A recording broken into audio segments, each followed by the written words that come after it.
De nuevo, bienvenidos a este panel que hace parte del primer día que hemos dedicado a mirar en retrospectiva y ver también nuestra prospectiva. La idea de estos paneles que vamos a realizar durante estas 3 mañanas es poder ir decantando el tema central que tendremos en cada uno y poder, a través de estos diversos temas que trabajaremos en cada panel, dando unas líneas claras de cómo la Facultad de Teología hará y tendrá en cuenta en las voces diversas el trazo de una nueva manera de trabajar en los próximos años. De manera que en este instante nos encontramos con el panel hacia una hermenéutica evangélica de la vida, que no es otra cosa que recoger esas intuiciones que el mismo Concilio Vaticano II nos ha dejado para poder marcar una pauta en el derrotero del quehacer teológico. Lo que escucharemos y tendremos en este panel con estos 3 invitados es empezar a recoger esas intuiciones que nos ayudarán a ir traduciendo en la vida cotidiana, en nuestro quehacer teológico, cómo el Evangelio marca un horizonte para nuestra vida. Como responsable de nuestro panel, vamos a tener al doctor Daniel Garavito, profesor de la Facultad de Teología de nuestro departamento en la misma facultad. Él estará acompañado de 3 panelistas. El padre Guillermo Zapata, de la Compañía de Jesús, la doctora Marcela Mazzini, que se encuentra conectada con nosotros desde Argentina, y el fraile Hernán Yesid Rivera, de la Orden de Predicadores. A los 3 y a nuestro responsable del panel les damos la bienvenida con un aplauso, estimulando sus intervenciones.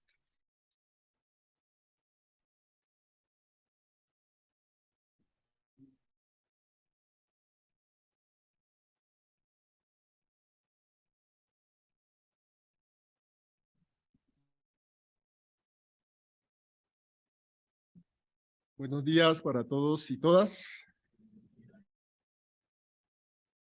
Decía el padre Alberto Parra en su conferencia de esta mañana, se refería a los inconvenientes, a las dificultades que ha tenido el Concilio Vaticano II en su recepción, en su implementación.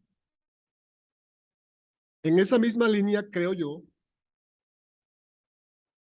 que el Papa Francisco ha venido insistiendo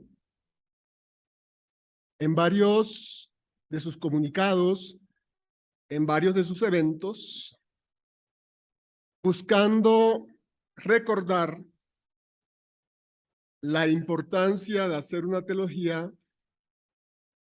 pertinente y acorde con los signos de los tiempos. Por ejemplo, cuando se cumplieron los 100 años de la Facultad de Teología de la Universidad Católica de Argentina, envió un video y una carta donde insistía en hacer esta teología que pusiera a dialogar, por supuesto, la tradición, la fe cristiana, sus fuentes, con los contextos, con las realidades. Llamaba la atención sobre, se preguntaba cómo hacer resonar el Evangelio, la revelación, en esas nuevas circunstancias.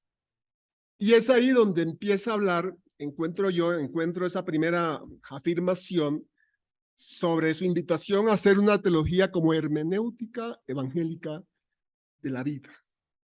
una hermenéutica, un modo de hacer teología que permita precisamente establecer ese diálogo necesario entre la tradición y el mundo actual. Pensando en los trazos de este congreso, y que ya vienen reflejados en la intervención del padre Alberto Parra, se organizó este panel con 3 insignes invitados.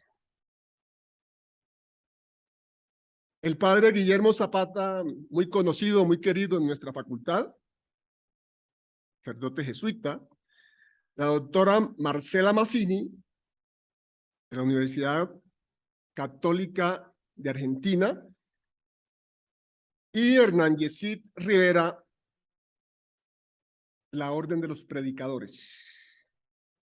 Ellos van a intervenir durante 20 minutos cada uno,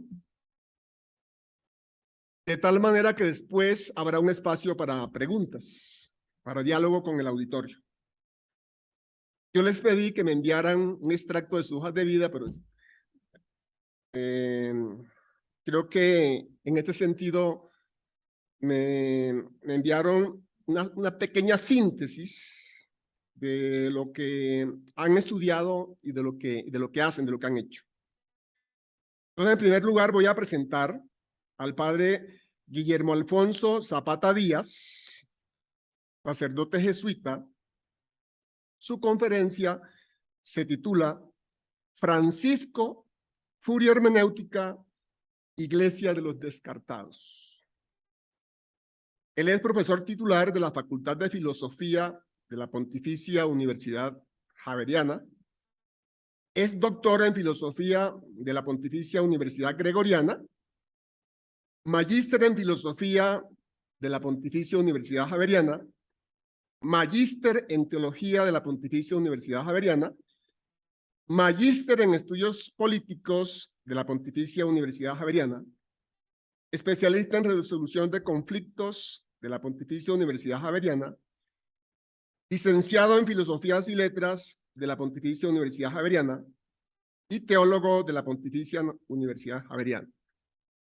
Es autor de una amplia producción intelectual publicada en revistas indexadas, de lo cual no voy a dar cuenta porque son muchas. Padre Guillermo Zapata, bienvenido a este evento y les reitero mis agradecimientos por aceptar participar.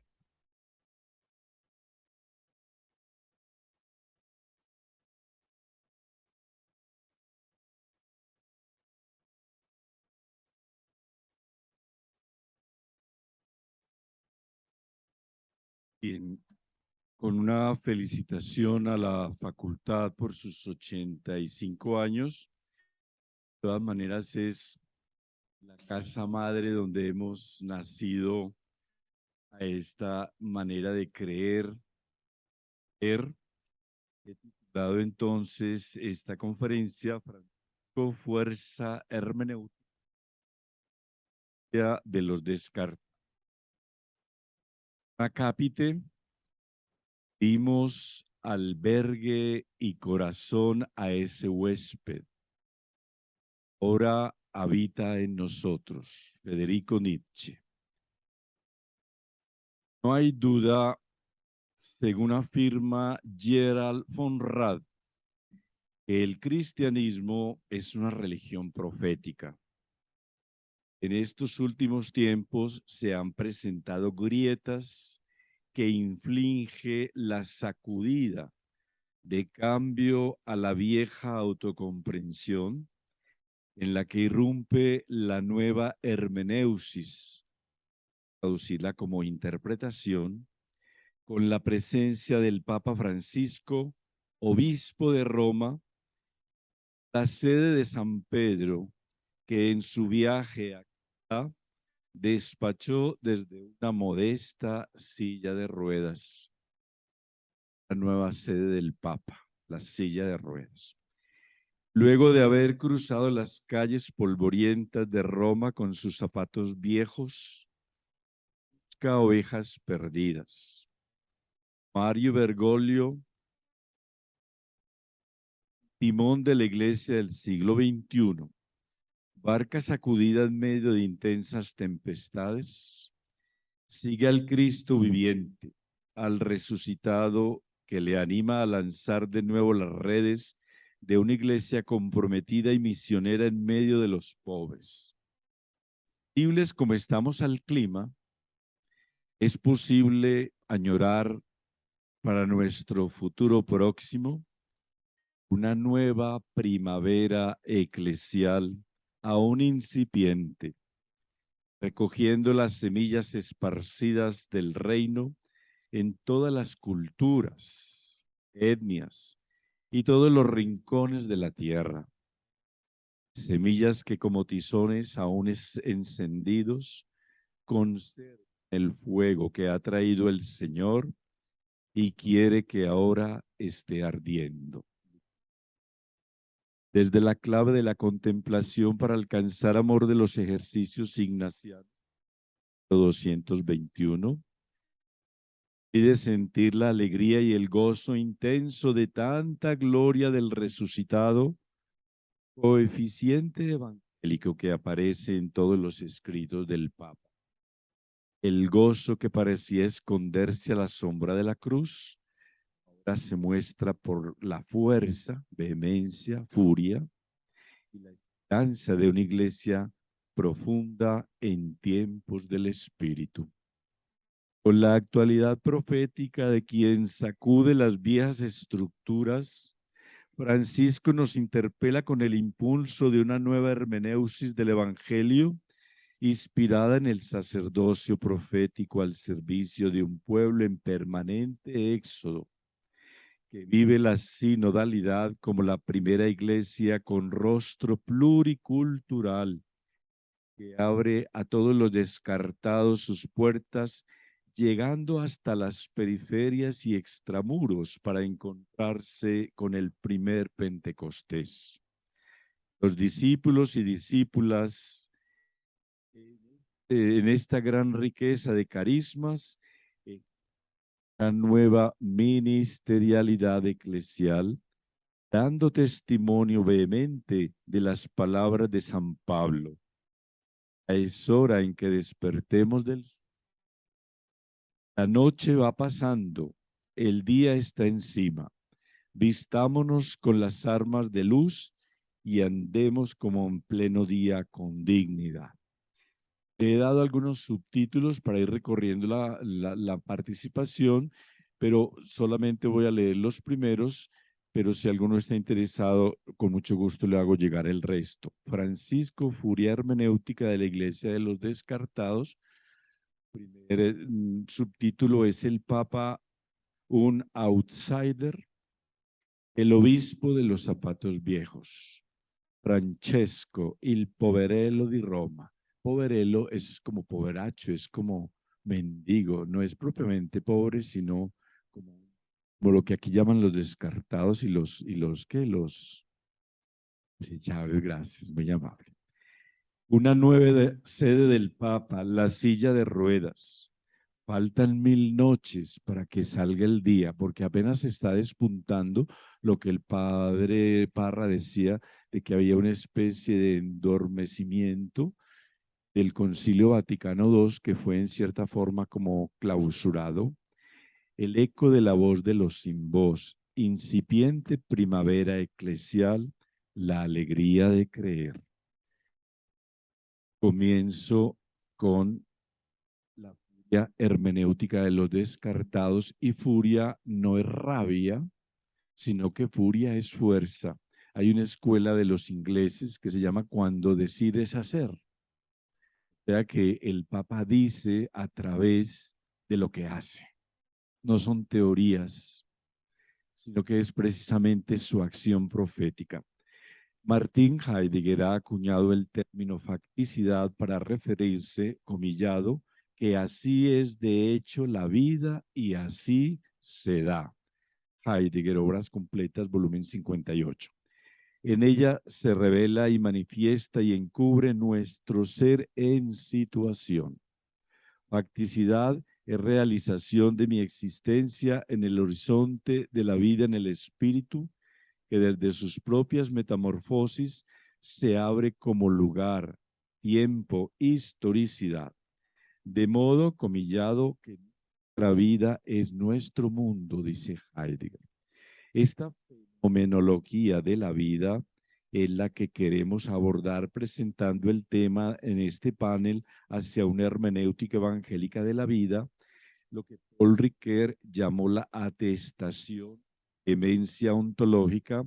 En el contexto de este panel lo hemos querido traducir Francisco Furia Hermenéutica, Iglesia de los Descartados, para subrayar que la vida de un emigrante de ascendencia italiana, de un profeta que, comillado, en actitud de discernimiento orante, escucha al Señor, a los demás y a la realidad misma que siempre nos desafía de manera nueva. De la sencillez de una silla de ruedas que le sirvió como sede al Papa en su peregrinar penitencial, Francisco acoge la voz profética de los sin voz, de los descartados y de todos los parias con quienes decide convivir, amar y creer, encaminándose hacia el sueño de aquella utopía aún inconclusa que un tío marginal, nacido y muerto en la periferia de hace 21 siglos, nos enseñó la sabiduría de la vida en pobreza para aprender a esperar y a creer y también a bien hacer. Bien hacer es una palabra que utiliza el en el número 2, el bien hacer. Mundo posible desde los de abajo, aquellos que Eduardo Esquilebex subraya con el verbo en griego evangelizestai, o sea, llevar la buena noticia a los pobres. Francisco evangeliza con su vida. Su hacer coincide con sus palabras. Esquilebex, que es dominico, fue dominico, dijo en su tiempo que la razón primordial de que nuestra iglesia se vacíe parece residir en que los cristianos estamos perdiendo la capacidad de presentar el evangelio a los hombres y mujeres del día de hoy con fidelidad creativa, de manera crítica, como buena nueva. Esta buena noticia es la respuesta del Papa Francisco a los inmensos desafíos de nuestro mundo, porque ha querido traducir, comprender y hacer hermeneusis del Evangelio para los hombres y mujeres de hoy. ¿Es el Papa outsider? ¿Cómo sobrevivir espiritualmente en esta iglesia que camina en medio de las sombras de un mundo cerrado? Recuerden Fratelli Tutti. ¿Cómo ser iglesia de los de abajo, iglesia de los descartados, ser iglesia marginal en el sentido en que John Mayer presenta a Jesús como un judío marginal? Aquí el término marginal, intrigante y un tanto misterioso, según David Friedman, es una palabra que conserva el sentido de lo extraño, inusitado, lo ambiguo, lo inestable, lo peligroso, en el que marginal es pobre, empujado hacia los bordes y a las márgenes, y pobres son todos aquellos que pueblan las periferias. Lo que quiero presentar es que la evangelización viene ya de las periferias. Ya hemos perdido el centro y cuando lo tuvimos no hicimos. En esto me ha ayudado mucho el padre Ferro, que es en este momento el secretario de la conferencia de Amazonía, el movimiento panamazónico, y todos esos diálogos de lo que está pasando, cómo los pobres nos evangelizan, que ya decían los obispos en Puebla. Estos marginados y fuera de lugar son los outsiders. Jesús mismo se abrió paso en medio de aquellos que frente al templo le querían despeñar por haberse apropiado de la profecía de Isaías en un intento por anunciar el reinado de Dios que comenzó en la sinagoga de Cafarnaún, según nos narra San Lucas. Esta decisión de marginarse, mencionada también por John Sobrino como la crisis de Galilea, es señalada en Gaudete et Exsultate como decisión del mismo Jesús, ya que él mismo se hizo periferia. Esto está, por eso, si nos atrevemos a llegar a las periferias, allí lo encontraremos. Él está allí. Jesús nos primerea en el corazón de aquel hermano, en su carne herida, en su vida oprimida, en su alma oscurecida. Gaudete et Exsultate 135, pero llena de esperanza, porque hasta allí llega la evangelización para ejercer su poder profético, abriendo el oído para presentar a Cristo en toda su potencialidad liberadora y humanizadora, en armonía con la creación, desde su rica ministerialidad. O sea, la iglesia es eminentemente ministerial y se vuelve a los orígenes. Estoy citando a Amazonía en el número 15, 39 y 96, que es la que sugiere esos nuevos ministerios, etcétera, etcétera. A estos a quienes todo el mundo manipula para sus fines, tanto económicos, políticos o religiosos, son los que constituyen el grueso número de personas que Rudolf Koch, muy amigo del padre Bergoglio, Juan Carlos Escalone y Mario Bergoglio, se han unido para caminar con ellos en ese tortuoso sendero abierto por Jesús, a quien le predicó la única bienaventuranza, la bienaventuranza de los pobres. Papa invita, desafiemos las costumbres, abramos bien los ojos y los oídos y sobre todo el corazón para dejarnos descolocar por lo que sucede a nuestro alrededor y por el grito de la palabra viva y eficaz del resucitado. Para que nuestras iglesias, abriéndose paso en camino de evangelización, en primera instancia salgan al encuentro de los pobres, palabras de Francisco, y estén allí donde los pobres están. De este modo, llegando a ellos en sus casas, en los hospitales, en las residencias de ancianos, en las calles, en los rincones oscuros, donde a veces se esconden los centros de acogida y hospitales. No solo no solo son parte de nuestra vida, sino que son instrumentos de salvación. Los pobres son sacramento de Cristo y representan su persona y nos remiten a Él. Jornada Mundial de los Pobres de noviembre del 21. La misión es una iglesia pobre, con y para los pobres desde las periferias vulnerables. Amazonía 80, y esas periferias son económicas, son sociales, son políticas, son existenciales, porque es la misma misión iniciada por Jesús. El obispo de los zapatos viejos, me quedan 5 minutos. Juan Carlos Escanone, tiempo, sein und Zeit, ser y tiempo. Juan Carlos Escanone afirma que Mario Bergoglio fue el arzobispo del mundo de las barracas argentinas y hoy nosotros podemos afirmar que es el obispo de Roma.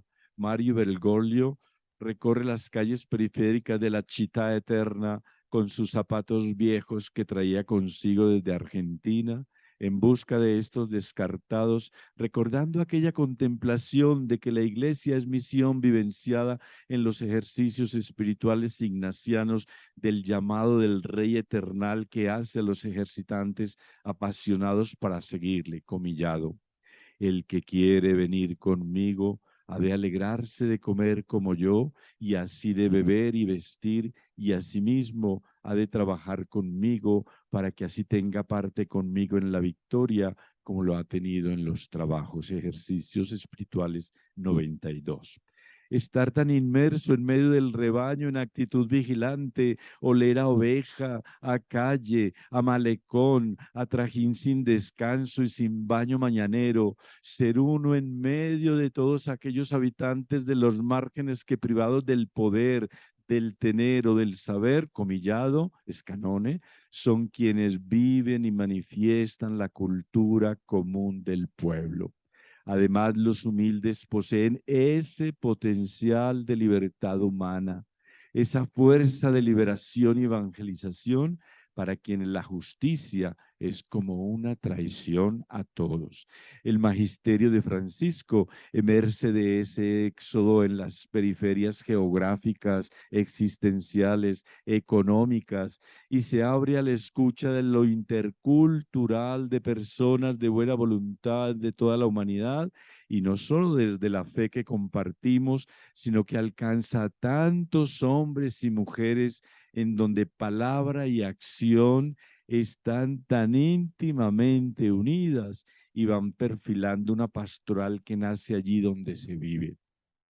Tal es el caso del Sínodo Especial de Amazonía 2018, en el que se anuncia, se reclama y se ensayan nuevos caminos y derroteros del futuro eclesial que iluminan desde el corazón biológico, expresión, qué bonita expresión, Concilio de Amazonía, el nuevo amanecer del bien vivir la fe, palabra de Sínodo de Amazonía, en respuesta a la dramática situación de dolor y violencia que le afecta, donde se revela el rostro de Jesucristo empobrecido y hambriento y expulsado y sin hogar y poblado con semillas de la palabra. Amazonía 2 y también número 13. Me faltan, bueno, esta proximidad, esta proximidad ha inspirado al Papa Francisco a escribir la carta encíclica Fratelli Tutti 2020 de fraternidad y de amistad social, cuyo centro hermenéutico es la palabra prójimo, proximus, plesios, como dice el griego, el que tiene mucho que enseñarnos. Estamos terminando. Mano, el vecino, el más cercano, aquel con quien se comerá el cordero pascual, es también el compatriota de la misma sangre, el camarada, el parce, como dicen aquí en Colombia en el lenguaje callejero. Esta proximidad es la samaritanidad que Francisco expresaría con el verbo misericordiar. Es la hermeneusis auténtica del retorno a los orígenes de nuestra fe.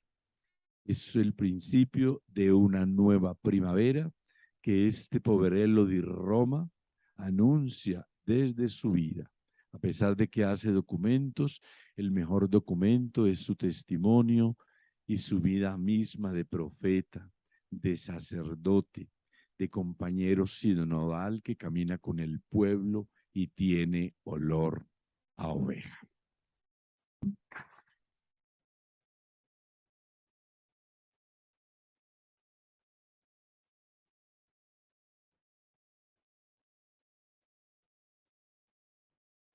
Muchas gracias, Padre Guillermo.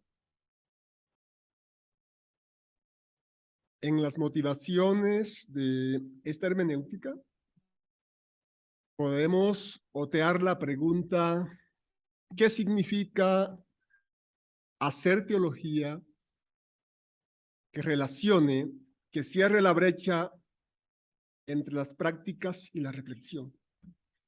¿Qué significa hacer teología que cierre la brecha entre pastoral y reflexión teológica? En esa medida, teniendo en cuenta este horizonte, vamos a continuar con nuestro panel y ahora vamos a tener a la doctora Marcela Mazzini. Ella nos va a hablar acerca de Hacia una hermenéutica evangélica de la vida, el encuentro con una isla de misericordia, la Casa de la Esperanza del Hospice San Camilo. Marcela Mazzini es laica de nacionalidad argentina, profesora ordinaria titular en la Facultad de Teología de la Universidad Católica de Argentina, doctora en teología de la misma universidad, magíster en espiritualidad transcultural de la Universidad Ramon Llull de Barcelona, diplomada en coaching en Denver, Colorado, en Estados Unidos, acompañante espiritual del Centro de Espiritualidad Santa María, Buenos Aires, teóloga de la Universidad Católica de Argentina, dirige el Instituto de Investigaciones Teológicas de dicha facultad y participa como investigadora en torno de prácticas de espiritualidad popular en ambientes urbanos. Forma parte del comité científico en el proyecto grupal de investigación y publicación Teologanda y del Seminario Internacional Permanente de Teologías Prácticas. Es referente del área de mujeres del Departamento de Laicos de la Conferencia Episcopal Argentina y perito de la Comisión de Fe y Cultura de dicha Conferencia Episcopal. Fue asambleísta en la primera Asamblea Eclesial de Latinoamérica y del Caribe. También su producción intelectual es amplia. No voy a referirme a ella por motivos de tiempo. Doctora Marcela Mazzini, bienvenida. Tiene la palabra. Bueno, muchas gracias por la presentación. Un cordial saludo desde Argentina a todos aquellos y aquellas que participan de este significativo panel sobre teología de la acción en el Congreso que celebra y conmemora 85 años en diálogo con los signos de los tiempos. Especiales saludos a mi colega y amigo, el doctor Daniel Garavito, quien coordina este espacio, así como a aquellos que también con los que compartimos este panel, los padres Guillermo Zapata y Hernán Sheir Rivera. Voy a compartirles una presentación para acompañar estas palabras. Los seres humanos necesitamos espacios de gratuidad, esos espacios en los que los valores no solo se declaman, sino que se viven. Dichos espacios se vuelven más necesarios cuanto más profundas son las crisis sociales, pero también cuanto más materialista y utilitarista se manifiesta la cultura. Esos espacios se dan dentro y fuera de las denominaciones religiosas, pero, de hecho, cuando se dan en el cristianismo, se vuelven referencias evangélicas indubitables, interpretaciones, traducciones del Evangelio que se encarna en una cultura, hermenéuticas evangélicas de la vida. El Papa Francisco no cesa de llamarnos este tipo de experiencias. Pide una iglesia que sepa tocar la carne de Cristo en los pobres, débiles y sufrientes, comunidades menos retóricas y más solidarias. Este tipo de acciones son las que hacen creíble a la iglesia, porque aún en medio de los límites manifiestan fidelidad a la misión encomendada por el Señor. Cuando el doctor Garavito me invitó a participar de esta mesa, vino instantáneamente a mi pensamiento la experiencia del Hospice San Camilo, como un lugar físico, pero sobre todo hermenéutico de transparencia evangélica. Por ese motivo quiero compartir con ustedes un itinerario investigativo y vital con la esperanza que pueda aportar algo para nuestra reflexión común. A partir de 2014, la doctora Virginia Ascuy me invitó a participar en un espacio de investigación local en ambientes urbanos. Me sumé a esa investigación colectiva que hacía foco sobre prácticas de espiritualidad popular en diversos espacios. El espacio escogido por mí en ese estudio de caso múltiple fue la Casa de la Esperanza del Hospice San Camilo. En esta oportunidad presentaré brevemente el espacio en el que se desarrolla la investigación para hacer foco en las prácticas de espiritualidad llevadas adelante por los voluntarios y enfermeros y enfermeras que trabajan en el hospice. Intentaré mostrar que esas prácticas ponen de manifiesto una hermenéutica evangélica de la vida, manifestando a través del cuidado que no hay seres humanos descartables y que la misericordia es una pieza fundamental de dicha hermenéutica. Descripción del espacio. ¿Qué es el hospice y cómo trabaja? El Hospice San Camilo abre sus puertas en 2002. Recientemente se han festejado los 20 años de la recepción del primer huésped el 14 de julio de aquel año, siendo el primer hospice de Argentina. Un hospice es una casa en la que se brindan cuidados paliativos a personas que se encuentran en el final de su biografía. Hablamos de alguien con una enfermedad de diagnóstico irreversible y con un pronóstico de vida de 6 meses o menos. San Camilo es una entidad sin fines de lucro perteneciente a la Iglesia Católica que funciona con donaciones y voluntariado, siendo el único personal rentado el de enfermería y una empleada administrativa. Está especialmente destinada a las personas de condición social y económica vulnerable, vale decir, a quienes no tengan medios ni materiales ni vinculares para transitar la última etapa de su vida. Nuestro hospice comienza en una pequeña casa cercana a la actual, con un solo huésped y con capacidad para 4. Actualmente hay capacidad para 9 huéspedes en la Casa de la Esperanza, que es el espacio en el que prioritariamente realizamos la investigación.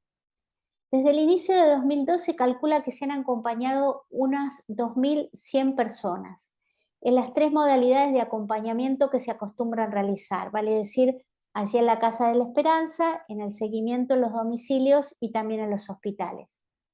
Este número obedece principalmente, como les digo, a la Casa de la Esperanza, pero suponemos que en realidad se trata de mucho más.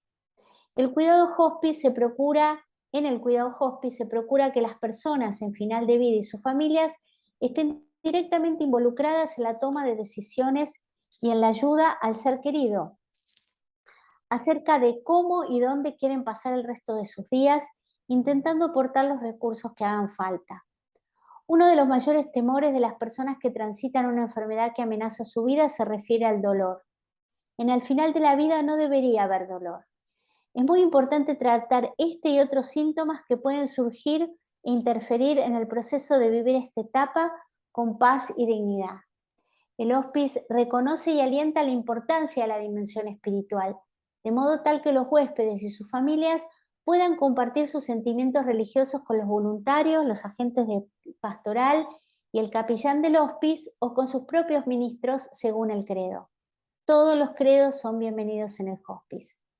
El hospice es entonces un verdadero espacio de espiritualidad, en el sentido de que allí se atiende a las personas de modo holístico y se contemplan tanto sus necesidades materiales como emocionales y espirituales.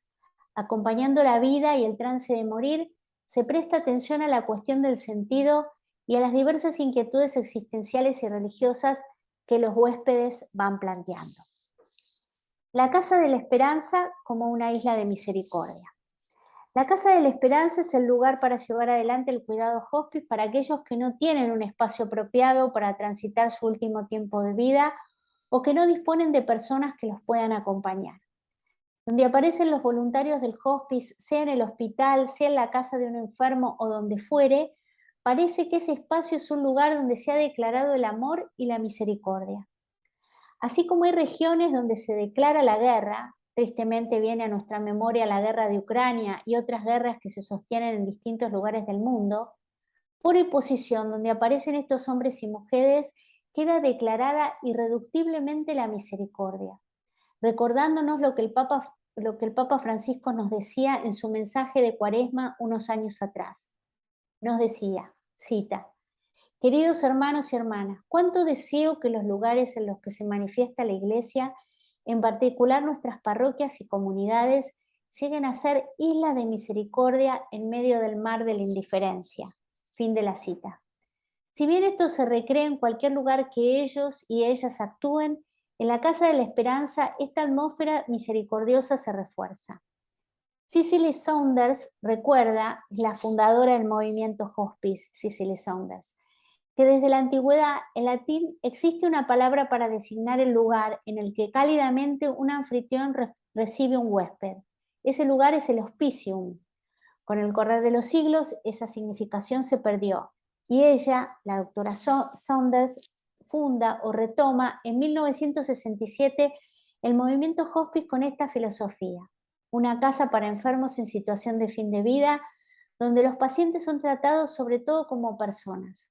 Lo más importante no son sus patologías, sino ellos mismos. Por lo tanto, no son llamados pacientes, sino huéspedes, y el hospice es sobre todo hospedería. esa casa acogedora de donde un cálido anfitrión nos recibe para pasar un tiempo muy importante de nuestra vida, el tiempo final hasta que volvamos a casa, a la verdadera casa, a la casa del Padre. En el Hospice San Camilo, los voluntarios y profesionales desarrollan sobre todo prácticas de cuidado. La noción de cuidado está asociada a la conservación, a la preservación, a la atención y al seguimiento. La atención médica está destinada a sanar cuando es posible y a cuidar siempre, esto dice el juramento hipocrático. En los cuidados paliativos y en el cuidado hospice, el hecho mismo de cuidar es lo más importante y en el proceso que viven los huéspedes se manifiesta lo más sanador.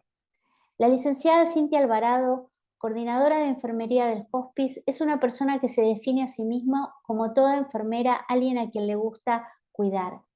Comenta que el cuidado es por definición integral, es decir, atiende a todas las áreas de la persona. Salimos de la noción de cuidado como mera preservación para abrirnos a una actividad más amplia que apunta al desarrollo de la persona, aunque la persona esté transitando por una enfermedad terminal. Planteado así, el cuidado hace florecer al huésped, despertando en él o en ella capacidades insospechadas. Así lo encuentra Enrique, uno de los huéspedes. Nos dice, cito, el que puede, el que llega hasta aquí, yo digo que es como una bendición llegar hasta aquí, porque cuando entras tu mentalidad cambia automáticamente. Es algo muy lindo, se respira mucho amor, mucha comprensión. La mayoría de los que venimos acá venimos desahuciados hasta de nuestras propias familias, porque a veces la familia no te entiende y te dice, no, ya está, déjalo, que termine bien. Y no, a la persona hay que acompañarla hasta el último minuto, hasta el último segundo. Esta foto que tienen ustedes aquí es la de las dos médicas paliativistas que acompañan a los huéspedes en el hospice. Ellas también son voluntarias. El cuidado le permite al huésped abrirse para recibir amor, comprensión, empatía. Y en esa sinergia cambia también la persona que cuida, entrando en un círculo amoroso en el que él o ella también se transforman y descubren al mismo tiempo el don de cuidar y de dejarse cuidar por otros. El huésped despierta lo mejor del voluntario, del enfermero, y a su manera los huéspedes también cuidan a sus cuidadores. Se trata de un cuidado no impuesto, sino amoroso, libre y planificante, que se percibe apenas se entra allí. El clima de hogar, de casa, de familia, está mediado y simbolizado la mayor parte de las veces por tareas domésticas, por servicios pequeños, cotidianos, que tienden a mejorar la calidad de vida de los huéspedes, pero también atender a sus gustos e intereses, intentando que transiten el tiempo precioso del final de sus vidas de la mejor manera posible. Prestar atención a los deseos de los huéspedes y sus familias, estar atentos a sus necesidades grandes o pequeñas, es algo típico del cuidado hospice. Muchas de estas personas tal vez es la primera vez en sus vidas que reciben un trato de esas características. Prima en ellos y en ellas el asombro. No se puede creer el hecho de ser acompañados de ese modo. Lo que venimos describiendo nos saca de la idea del hospice como una casa de moribundos para colocarnos en la dinámica de una familia en la que eres importante hasta el final, como le gustaba decir a la doctora Saunders. En este sentirse importante hasta el final, el rol de estos hombres y mujeres hospederos de la vida y no de la muerte resulta fundamental. La contención que ellos y que ellas ofrecen permite que los huéspedes se puedan dedicar a su tarea crucial, vivir con intensidad sus últimos días y horas. La escucha empática, la atención amorosa y personalizada hace que el reconocimiento, la reconciliación y con ello la paz sean posibles en la existencia frágil de estas personas. Prácticas de espiritualidad en el hospice, hacia una hermenéutica evangélica de la vida y de la muerte. Quisiera señalar que entiendo las prácticas que se llevan adelante en el hospice ante todo como prácticas de espiritualidad. Sigo en esto la conceptualización de Elizabeth Lieber, que las entiende como acciones intencionales y repetidas de la espiritualidad vivida en los diversos ámbitos. Dichas prácticas pueden ser objeto de estudio académico y ese estudio tiene por objetivo atender lo que ocurre cuando se desarrolla la práctica. Vale decir, nos acercamos a las prácticas que se llevan adelante en el hospice para entenderlas, para estudiarlas y conocer sus eventuales beneficios, no solo porque en sí mismas son valiosas, sino en orden a replicarlas en ese mismo espacio y también en otros. Ahora bien, la reflexión sobre las entrevistas realizadas, así como la observación participante del espacio, me llevan a afirmar que lo que caracteriza esas prácticas es el cuidado que propicia el reconocimiento de dignidad de las personas y la reconciliación. Fruto de ambas características es la paz con la que, en general, los huéspedes abandonan esta vida. Estos hospederos de la vida, al dar un trato amoroso y humanizado a las personas, las rescatan de la muerte social, del anonimato de ser pacientes para ser huéspedes, seres humanos con historias, nombres y apellidos, que tienen necesidades y deseos. Al reconocerlos, escucharlos, atenderlos de manera personalizada, los huéspedes pueden percibir su valor en ese momento de la vida en el que la enfermedad parece arrebatarlo todo: privacidad, vínculos, pudor, bienestar. La presencia amorosa de estos cuidadores les repite y les afirma que ellos y ellas son importantes hasta el final. Precisamente es una etapa en la que hay necesidad de releer la historia y encontrar el sentido. En la que hay necesidad de releer la historia y encontrar el sentido. Las cosas que realmente han valido la pena.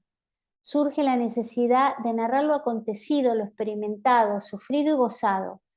La escucha atenta y empática ayuda a elaborar ese sentido, a dejar que la persona lo descubra y eventualmente resignifique las partes más difíciles de su propia historia. Quien escucha y se esfuerza en comprender y aceptar lo que recibe, colabora a que el narrador se perdone a sí mismo y a los demás. Como dice José Carlos Bermejo, el que sufre encuentra en el que escucha realmente una posada, un templo, alguien en quien vivir, alguien en quien descansar. Para concluir, podemos decir que el hospice es una isla de misericordia, aunque solo puede ofrecer el espacio de contención de algunas horas, pero suficientes para dar el gran paso. Nada menos que un espacio de paz, que a veces no se encuentra en toda una vida. Que la inspiración que nos provee esta casa nos inspire a replicar otras islas de misericordia dentro y fuera de la iglesia, y a deletear una nueva interpretación de la vida, una nueva hermenéutica evangélica más parecida al buen samaritano, más parecida a Jesús. Muchas gracias.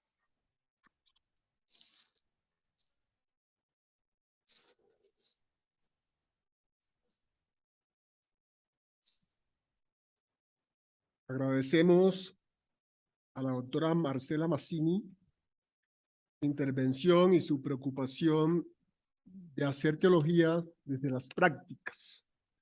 En este caso, prácticas de cuidado con enfermos, con pacientes, digamos, viviendo sus últimos días terminales. Le voy a dar la palabra seguidamente a Fray Hernán Yesid Rivero Roberto, la Orden de los Predicadores. Su conferencia se titula Creyentes que amen, luchen y sirvan. Un proyecto de vida desde la fe, según el magisterio del Papa Francisco. Fray Hernán es doctor en Teología Fundamental de la Universidad Estatal de Friburgo, en Alemania. Magíster y licenciado en Teología de la Pontificia Universidad Javeriana, nuestra casa. Bachiller eclesiástico en Teología de la Universidad Pontificia Bolivariana. Licenciado en Filosofía, Ética y Valores Humanos de la Universidad Santo Tomás.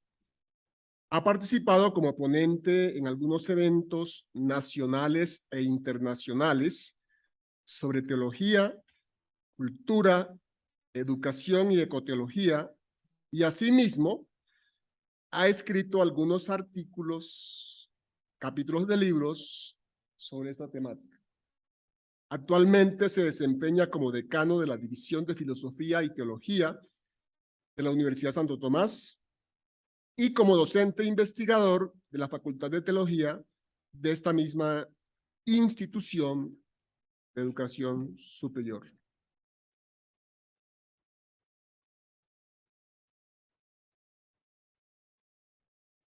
Muy buenos días para todas y todos. Me sitúo en este lugar porque visiblemente creo que para la esquina de mi mano derecha es un poco difícil ver a quién está hablando, entonces lo hago de manera pedagógica. Y quisiera invitarles un momento, respetuosamente desde luego, para que nos pongamos de pie y así nos distensionamos, porque escuchar dos cosas, dos conferencias seguidas hace que el cuerpo empiece a acomodarse en un letargo especial. Muchísimas gracias. Gracias a quienes atendieron esta invitación.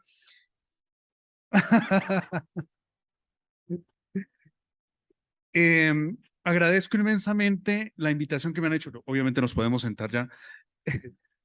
Agradezco inmensamente la invitación que me han hecho a Daniel de manera especial, que nos contactó, al padre Guillermo, a Marcela por la exposición que han hecho.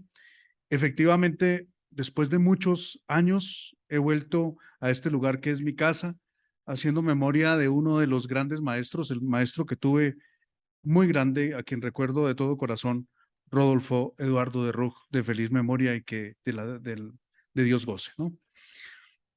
He querido entonces titular esta exposición, Creyentes que amen, luchen y sirvan en perspectiva de servicio, un proyecto de vida desde la fe, según el magisterio del Papa Francisco.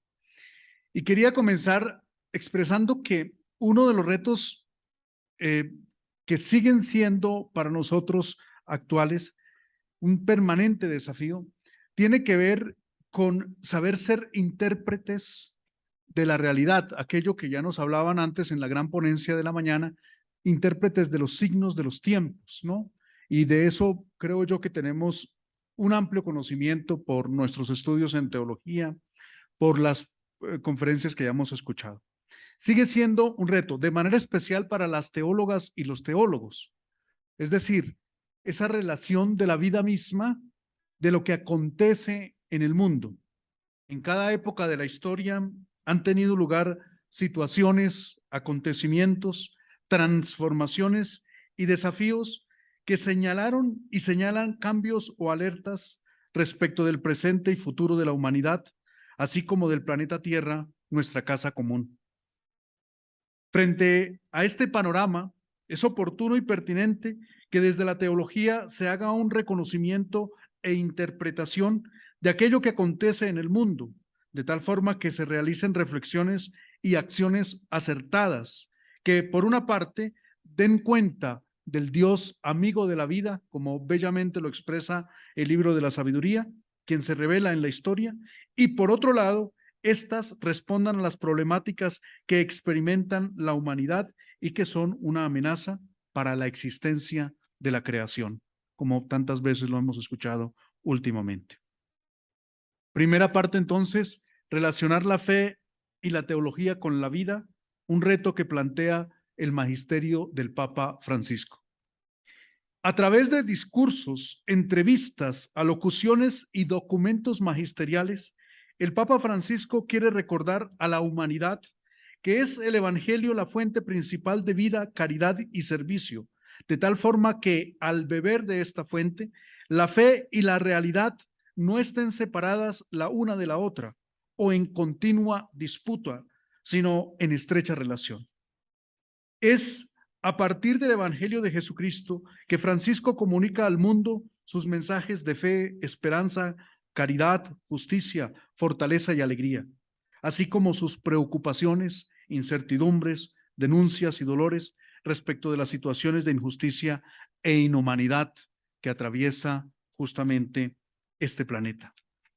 Siguiendo el ejemplo del estilo de predicación y acciones de Jesús, el Papa ha sabido interpretar que el Salvador y Redentor de la humanidad, tal y como nos ha sido transmitido por los autores de los escritos neotestamentarios, no elaboró discursos teóricos y abstractos sobre Dios, ni mucho menos separó su predicación de la realidad y situaciones de su tiempo, pues como indica el teólogo ya citado Edward Schillebeeckx, Jesús fue, ante todo, el auténtico intérprete o exégeta de su Padre Dios, exégeta de Dios, ekeinos exegesato.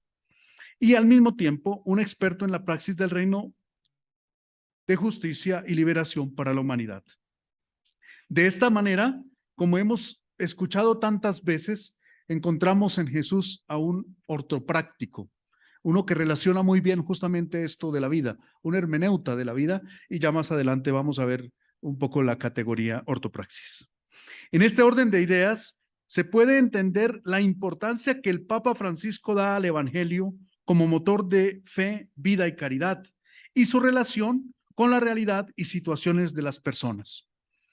Hace 7 años aproximadamente, ya nos lo citaban ahora en el Congreso Internacional de Teología en Buenos Aires, el Papa señalaba que para el desarrollo de un auténtico quehacer teológico en nuestro tiempo, es preciso adentrarse en el mundo vital del prójimo, es decir, en el mundo de sus valores, significados y categorías culturales que tienen mucho que expresar, pero al mismo tiempo plantean interrogantes que nutren y enriquecen a la teología.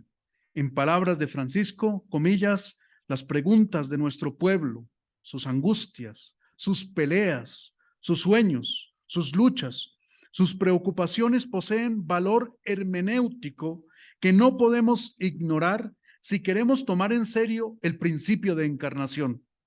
Sus preguntas nos ayudan a preguntarnos, sus cuestionamientos nos cuestionan. Hasta aquí la cita del Papa. Se trata entonces de un quehacer teológico que tiene en cuenta a la vida misma en sus distintas manifestaciones y a todo aquello que a través de ella se expresa. La vida que tiene lugar en la biosfera que Dios eligió para asumir nuestra condición humana. Por esta razón, añade el Papa, comillas, no podemos ignorar a nuestra gente a la hora de realizar teología. Nuestro Dios ha elegido este camino. Él se ha encarnado en este mundo, atravesado por conflictos, injusticias, violencias, atravesado por esperanzas y sueños. Hasta aquí las comillas. Además, al tener acceso a la realidad del prójimo y a sus diversas circunstancias, la teóloga y el teólogo aprenden de él respecto de la manera en que éste interpreta su existencia, afronta los problemas, vive y celebra su fe. Incluso, una indicación que recientemente ha hecho el Papa a las teólogas y teólogos es que cuando se hable o se escriba dichas reflexiones teológicas tengan siempre presente el vínculo entre la fe y la vida, estando atentos a no caer en la autorreferencialidad, es decir, evitando la vanagloria o dándose a conocer ante los demás como soberanos sapientes intelectuales o únicos rectos conocedores de la palabra de Dios. Este es un tema bastante álgido que tiene una pertinencia para las teólogas y los teólogos en América Latina y el Caribe muy grande. O sea, no somos sumos sapientes, somos servidores. Y como diría el Evangelio, al final de nuestra vida le diremos al Señor, hemos hecho lo que teníamos que hacer como sencillos servidores. De acuerdo con el actual obispo y pastor de la Iglesia Católica, comillas, ni la Iglesia ni el mundo necesitan una teología de escritorio, sino una reflexión capaz de acompañar los procesos culturales y sociales, especialmente las transiciones difíciles, haciéndose cargo también de los conflictos. Hasta aquí las comillas. Y en esa medida, utilizo la categoría ortopraxis, como les decía en este segundo momento de la exposición, para hablar de esa relación que ha de existir entre lo teórico y lo práctico. El mundo, lo hemos visto a través de diferentes signos, ya no cree tanto en discursos elocuentes que no vayan acompañados de testimonio. La crisis de creencia en las instituciones, que los jóvenes especialmente no crean en las instituciones, obedece justamente a que las instituciones en distintos lugares, incluida obviamente la institución católica, pues no hayan dado testimonio de muchos signos, y por esa razón esa crisis institucional y por esa razón también esa afiliación con cualquier nueva manera de grupos o de redes que se les plantee, ¿no?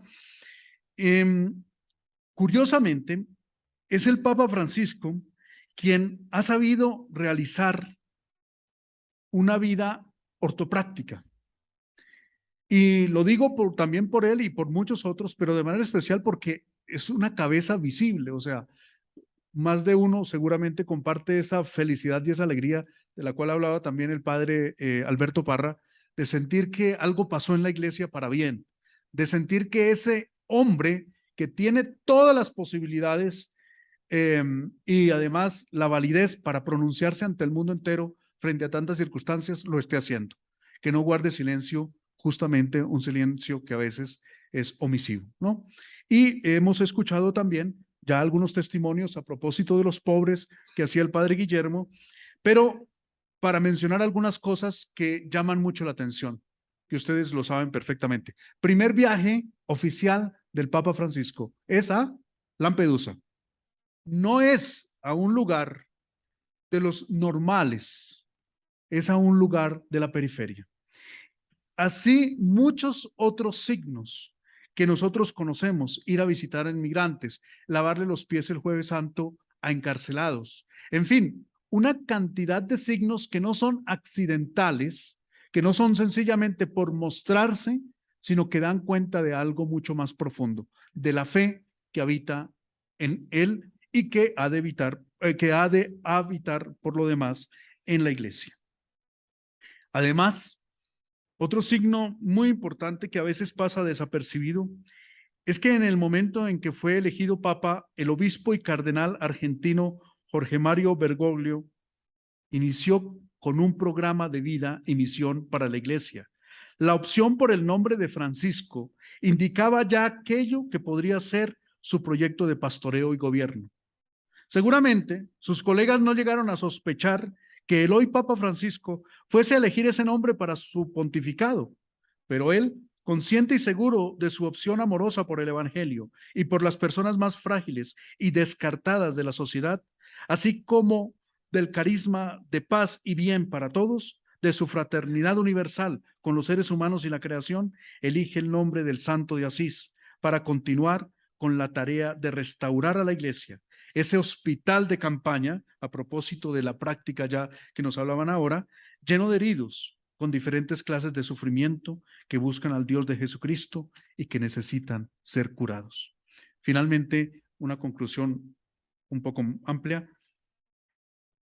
A modo de conclusión, ser faro que guíe y oriente a un buen puerto, ser luz en el sendero al servicio de la palabra de Dios y de la humanidad, es una misión y uno de los roles más importantes que desempeña una auténtica lideresa o un auténtico líder espiritual y religioso. En este sentido, el Papa Francisco, en su calidad de actual máximo líder de la Iglesia Católica, ha sido un gran intérprete de aquello que la realidad devela cada día, así como de los signos y acontecimientos que ella va mostrando. Él, como hermeneuta de la vida, a través de su magisterio y pastoreo universal, está ofreciendo un legado a la humanidad en clave de una existencia en alegría, esperanza y caridad auténticas.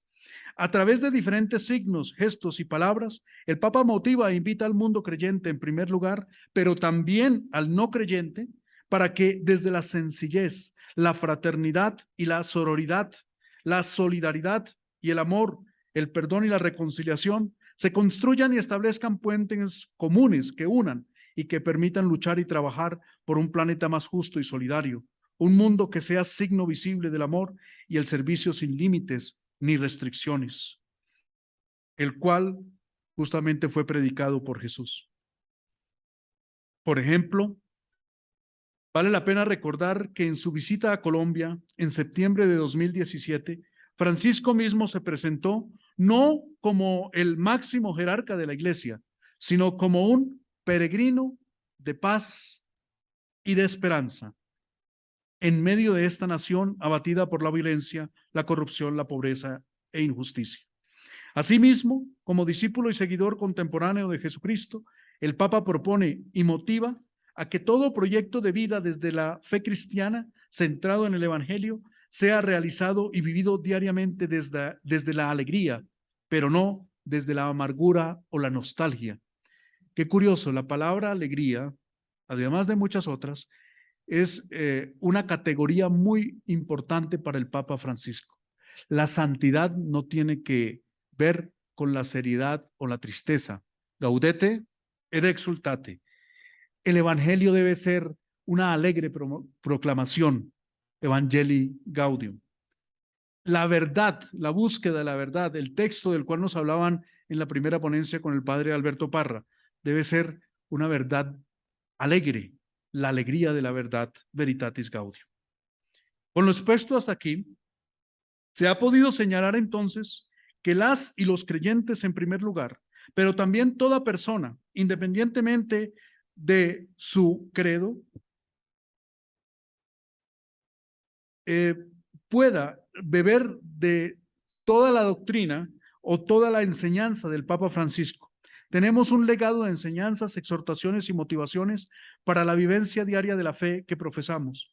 Legado que es una hermenéutica teológica de la vida, hermenéutica, diríamos, evangélica de la vida, la cual parte del Evangelio de Jesucristo y de toda la palabra de Dios, y que al mismo tiempo reconoce, interpreta e incluye las situaciones y problemáticas que experimentan los seres humanos y el planeta, buscando con este modo de proceder dar respuestas a dichos problemas a través de soluciones viables y pertinentes, que sean una fuerza de resistencia y de servicio ante la desesperanza, la angustia, los dolores y sufrimientos que afectan gravemente al mundo.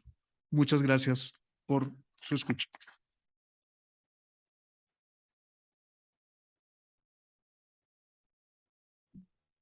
Bueno, al final yo les pido un fuerte aplauso para los tres conferencistas.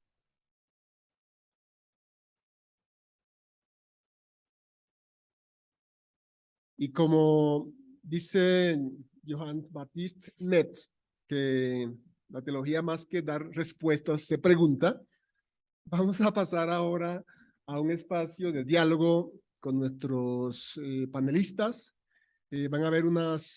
Va a haber la posibilidad de hacer unas preguntas, inquietudes que tengan, y creo que esto enriquece este espacio que a mi modo de ver ha sido muy rico.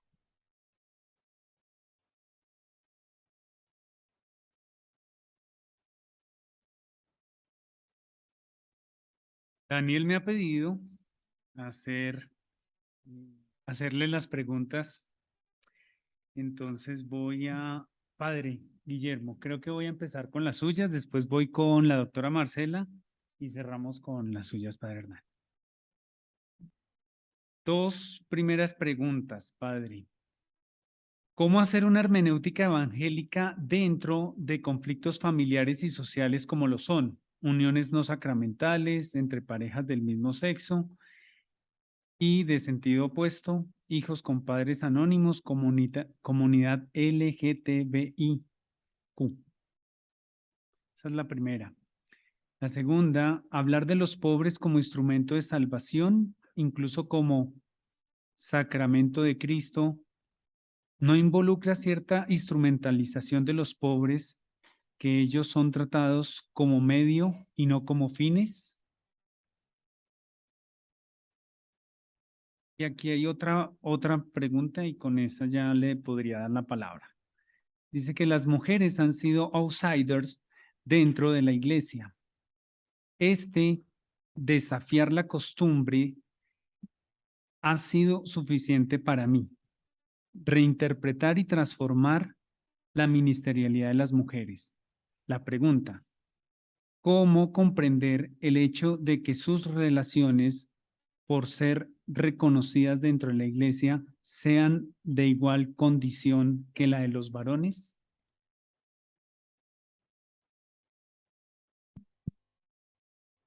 Yo comenzaría por la última pregunta. La propuesta que he presentado comenzó afirmando: cuando decir es hacer. Yo creo que se dice desde los hechos y desde la práctica. Yo creo que la mujer tiene un papel supremamente importante dentro de la humanidad y dentro de la iglesia y dentro de la pastoral, incluso sin reconocimiento, porque su misma manera de ser especial de humanidad presenta una especie de aperitivo de esperanza, digámoslo así. en la medida en que la mujer tiene una sensibilidad intuitiva del cuidado, en el corazón de una mujer siempre están los otros. Entonces sirve desde allí, desde su praxis de mujer. No necesita entonces que ninguno le matricule en instituciones y mucho menos ahora yo creo que con esta nueva ministerialidad, ya el hecho de ser mujer es un privilegio supremamente importante. El padre, el padre Henry, perdón, Hernán nos hablaba de la encarnación.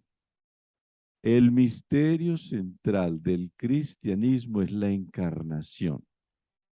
Y no quiere decir que todas las mujeres vayan a ser mamás, no, pero sí, detrás de cada mujer hay un modo especial de ser humanidad centrada en encarnar el amor a los otros, en ser aperitivo de futuro, en ser puente de la vida. O sea que en el fondo ya están ejerciendo esta ministerialidad. Mejor dicho, se adelantaron a la iglesia porque viven desde el silencio ese servicio de ser humanidad y ser mujer. Me parece a mí que tiene una dimensión de una humanidad muy, digámoslo así, muy especial. ¿En qué medida? En la medida del cariño, de la intuición, del amor, del cuidado, de la sensibilidad. Siempre en el corazón de una mujer está llena de nombres y de otros, o sea, de esa alteridad. Bien, entonces en síntesis yo sí creo que ejerce. ¿Cuántos sitios hay donde no llegan sacerdotes ministeriales y están allí las mujeres creando familia alrededor de la mesa, alrededor del cuidado de los otros, que en el fondo el evangelio es el cuidado de los otros, ¿cierto? Bien, entonces yo diría que se adelantaron y están realizando su naturaleza humana plena, ¿cierto? Entonces me parece a mí que ya en cierta forma, por ejemplo, Jesucristo no fue sino un laico, él no fue ordenado. San Francisco Javier quería, perdón, San Francisco de Asís quería ser un laico. Ahí le exigieron que se ordenara y él aceptó por lo menos como diácono. San Ignacio comenzó siempre con los laicos y ahí que los dominicos lo encarcelaron un tiempo. ¿Usted de dónde está enseñando esto? Pero él comenzó con los laicos. O sea que yo creo que las mujeres se nos adelantaron en todo esto que hoy estamos viviendo y ellas por su propia naturaleza. La pregunta sobre el sacramento, yo creo que sacramento no es una cosa objetiva, sino que tomamos la palabra sacramento como una revelación de Dios. Y entonces los pobres revelan a Dios en su esperanza. Una revelación es una manifestación de Dios que nos invita a la solidaridad, al encuentro con los otros. Entonces los sacramentos no son 7. Eso era como por acomodar un poco la parte de los 7, del número bíblico, etcétera. No, el pobre revela como sacramento a Jesucristo y el mismo Jesucristo es pobre, ¿verdad? Y lo que tú decías sobre la hermenéutica de las relaciones difíciles en el matrimonio, en todo ser humano es conflictivo y eso lo apoyo mucho en la hermenéutica de Paul Ricoeur, un hermeneuta francés que en su libro Finitud y Culpabilidad nos habla de que nuestra manera de ser es siempre una incoincidencia, es siempre una desproporción, pero también es una mezcla y esa mezcla es la que nos exige interpretarnos. Y yo creo que donde haya seres humanos, independiente de nuestra manera y nuestras conductas, allí hay un llamado a ser diálogo, un llamado a ser reconocido. Todo lo que decía esta maestra de Argentina, Marcela Mazzini, que yo tendría una pregunta para hacerle por ahí derecho, porque ella hablaba del presente y de la vida que va finalizando. Marcela, te felicito por ese trabajo tan lindo, pero mi pregunta es, porque ustedes están muy empeñados la vida hasta el final, pero la esperanza cristiana, precisamente la fe cristiana, la muerte es el segundo nacimiento. Entonces la pregunta es, ¿qué hacen con esa esperanza de la vida más allá de la vida? Porque en el fondo estamos aquí de paso, ¿cierto? Y muy bueno que nos acojan, que nos quieran, que nos aquí decimos que nos pechichen, pero tú decías muy lindo la ética del cuidado, de la acogida, de la hospitalidad, pero toda esa dimensión de esperanza más allá de la vida se celebra, se promueve, porque esa es la esperanza, es lo que define según San Pablo, Pablo capítulo 15, ¿se acuerdan? En la resurrección y la esperanza, ¿verdad? Entonces esa sería mi pregunta para Marta. Ok, gracias Padre Guillermo por introducir entonces las preguntas que le voy a formular a Marcela. Bueno, no yo, el público. Marcela, entonces te las formulo y tienes tiempo para que lo respondas. Dicen, ¿cuáles son los autores y corrientes que soportan tan bello proyecto de una espiritualidad hoy? En la Casa de la Esperanza de Hospice de San Camilo, se busca que los huéspedes tengan un desarrollo integral en los últimos días de su vida. La pregunta, ¿no será más bien que la Casa de la Esperanza ofrece un ambiente para que los huéspedes reciban el amor y el cuidado para que viva sus últimos días con intensidad de amor y pueda encontrar mayor sentido para su vida? Y la tercera, hemos sacado de nuestro lenguaje cotidiano el tema de la muerte. ¿Cómo superar esta gracia que viene interpretada o analizada desde la teología? Entonces te doy el tiempo para responder. Después le formulo las preguntas al padre Hernán y al final les formulo una pregunta que nos están haciendo para los tres. Doctora, tienen la palabra. Muchas gracias. Sí, bueno, padre, gracias por su pregunta en primer lugar. Sí, la casa es católica, es una casa de la iglesia, de una diócesis del Gran Buenos Aires. Y si bien es católica, se recibe a todos los huéspedes, como decía hace un ratito, todos los credos son bienvenidos en el hospice. Y se procura, digamos, una de las dimensiones de ese cuidado holístico es la dimensión espiritual, ¿no? Entonces es acompañar a la persona. Yo cuando empezamos a hacer el proyecto de investigación me imaginé que prácticas de espiritualidad iban a ser rezar el rosario, participar de la Eucaristía, de alguna celebración de la palabra, de la celebración de la luz, que es algo que se hace todos los años en todos los hospices del mundo, donde se recuerda a los huéspedes, ¿no es cierto? En general el segundo fin de semana de diciembre se recuerda a todas las personas que han pasado por la Casa de la Esperanza. Ahí en la presentación de PowerPoint se veía una pared con pequeñas velas porque se invita a los familiares cuando los hay, y si no nosotros mismos como voluntarios prendemos una vela por cada persona que pasó por la casa, ¿no? Entonces se acompaña a cada uno, o sea, estas celebraciones existen. La celebración eucarística existe cuando es posible, la comunión, hay una pequeña capilla en el hospice y los ministros de la Eucaristía y el capellán les llevan la Eucaristía al que así lo solicita. Rezamos el rosario con el que lo requiere, pero sobre todo lo que descubrí en la primera etapa de la investigación allá por 2014-2015 es que el hecho de ser cuidado, cuando uno no, quizás en la vida nunca fue cuidado, a algunas personas nos resulta difícil pensar esto, le hace sospechar que cuando termina esta vida hay algo más. Entonces, digamos, con esto respondo también otra pregunta, ¿no? Hay una cantidad de necesidades. La Sociedad Española de Cuidados Paliativos ha elencado las necesidades espirituales en el final de la vida. Una es la de la búsqueda de sentido, ¿no es cierto?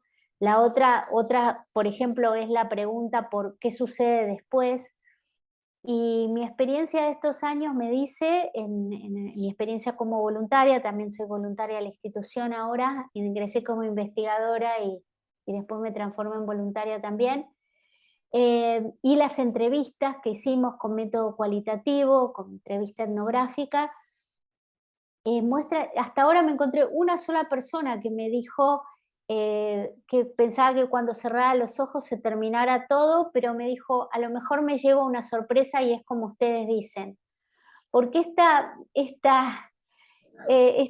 cuestionamiento flota en el aire, ¿no es cierto? Y las personas lo plantean y bueno, y nos lo plantean a nosotros. Entonces, la esperanza, por algo se llama Casa de la Esperanza, ¿no? También una necesidad en el final de la vida es la esperanza, esperanza que la SECPAL define, la Sociedad Española de Cuidados Paliativos define esperanza a corto, a mediano y a largo plazo. Es decir, la esperanza a corto plazo es no tener dolor, por ejemplo, en este momento, ¿no? Que es una de las cosas esenciales de los cuidados paliativos. A mediano plazo es tal vez esta semana recibir una visita de alguien o poder hacer una consulta, etcétera, consulta médica o del tipo que fuere. Y esperanza a largo plazo es esta, ¿no? De lo que hay después. Y bueno, y lo que hay después se adivina desde aquí porque el reino ya está entre nosotros, al decir de Lucas, ¿no? Así que bueno, yo creo que esta pregunta por la esperanza, que por supuesto se alienta, se acompaña y además se acompaña luego a los familiares, porque bueno, los familiares siguen viniendo cuando los hay, los amigos siguen viniendo y participan de esta celebración de la luz, donde hacemos el recuerdo agradecido por haberlos tenido como huéspedes, ¿no? Bueno, habría mucho para decir sobre esto, pero me quedo por acá. Lo mismo los autores, bueno, yo la nombré a Elizabeth Liebert, que junto con Sandra Schneiders agrupan o contienen en el paraguas de estudios de religión y de espiritualidad también la espiritualidad cristiana como seguimiento de Jesucristo, ¿no es cierto? Eso desde el punto de vista de lo que diríamos la teología espiritual. Desde el punto de vista de la espiritualidad como transversal humano, como fenómeno humano, yo sigo especialmente a Javier Meloni con sus estudios de espiritualidad transcultural. Y él a su vez sigue a Raymond Panikkar, que es otro referente, un autor ya fallecido muy importante. Porque bueno, esto de la espiritualidad como fenómeno humano es esencial, ¿no es cierto?, para entender. En el cruce espiritualidad, cuidados paliativos, sigo, como dije, a la SECPAL, especialmente al doctor Enrique Benito. Y bueno, y también es muy importante el padre no, es un hermano que no es sacerdote, José Carlos Bermejo, que actualmente es el superior general de los Camilos, y toda la línea de humanización de la salud que ellos siguen. Este hospice no depende de la Orden de San Camilo, pero estamos siempre en comunicación con ellos, ¿no? Bueno, eso para decir los autores más importantes. Y la última pregunta que hicieron es buenísima, me parece, todas las preguntas han sido muy, muy buenas, cruciales, me parece. Esta última de la muerte, sí, la muerte está silenciada en nuestra cultura, está totalmente alejada de nuestras conversaciones, invisibilizada y oculta. Y en realidad para nosotros la muerte es el encuentro con el Señor, ¿no? Es aquello para lo que nos venimos preparando durante toda la vida, por eso tenemos que ser los más alegres anunciadores del encuentro con Jesucristo, ¿no? Y la muerte, aún desde el punto de vista biológico, no es una enfermedad, es el fin de la vida. La muerte no es un fracaso ni una derrota, es, digamos, es tan natural como la vida. Y yo creo que en la medida que incorporemos esto a la cultura, y además nosotros tenemos una herramienta maravillosa que es el Evangelio, que nos dice que aquí no se acaba todo, sino que realmente somos, y nosotros muchas veces en el hospice nos sentimos un poco parteros, ¿no es cierto?, de la vida. Sí, así como las parteras, los obstetras reciben y las familias reciben con cuidado y cariño a los recién nacidos, bueno, nosotros también, o sea, ¿por qué lo vivimos como algo tétrico y más bien no nos esforzamos por rodear de cuidado y cariño este momento final, ¿no? Este momento final de la vida, en especial estas personas como las que recibimos en el hospice, que no tienen quien los cuide y no tienen un lugar donde estar precisamente en este momento tan delicado y tan necesitado de ternura que es el final de la vida, ¿no? Por supuesto que los más beneficiados somos nosotros, los que se supone que cuidamos. Recibimos muchísimo de todas estas personas.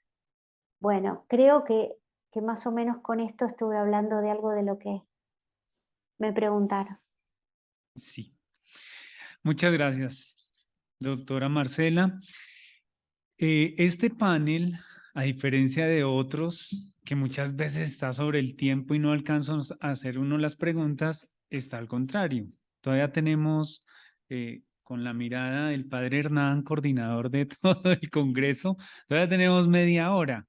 Así es que, porque es a las 12:30 el break para el almuerzo.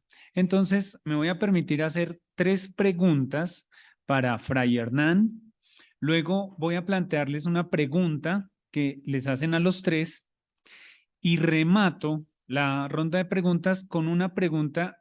No quiero excluir a la doctora Marcela, pero es muy direccionada al contexto colombiano. Sin embargo, de pronto los argentinos tienen mucha experiencia en el tema. Ella nos podrá decir una palabra. Bueno, padre, dicen por aquí, la Iglesia romana es poder y es fortaleza económica. ¿Cómo desde la realidad ser auténticamente proféticos y no acomodarnos según el gobierno o las circunstancias? Si es otro modo de vivir y actuar, ¿no sería bueno compartir y redistribuir los bienes desde la teología de la liberación del presidente? Me imagino que será Petro, según el padre Parra. Segunda pregunta. El Papa Francisco desde su proyecto coincide y asegura en restaurar la iglesia. ¿Qué se necesita para no seguir cayendo en una iglesia lejos de los pobres y marginados?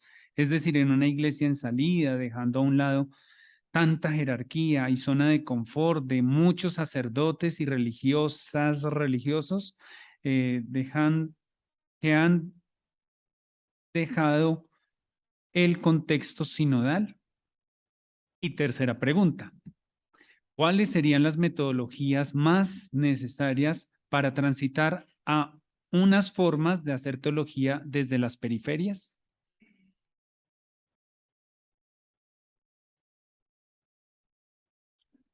Bien, muchas gracias. Estaba tomando atenta nota justamente de cada una de las preguntas.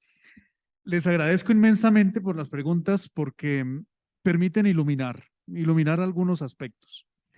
La primera pregunta respecto de la Iglesia romana. Miren, esto es muy, pero muy importante dentro de la teología, pero también dentro del mundo católico. Por favor, nuestra iglesia no es romana. Nuestra iglesia es católica universal. Tiene más de 20 ritos diferentes. Es decir, no podemos desconocer el siro-malabar, no podemos desconocer el etíope, y no son lugares justamente de los más poderosos. Lo que sucede es que en Latinoamérica y el Caribe, nosotros tenemos una visión de iglesia de Occidente y del rito latino que fue el que nos llegó y que se ha quedado con nosotros.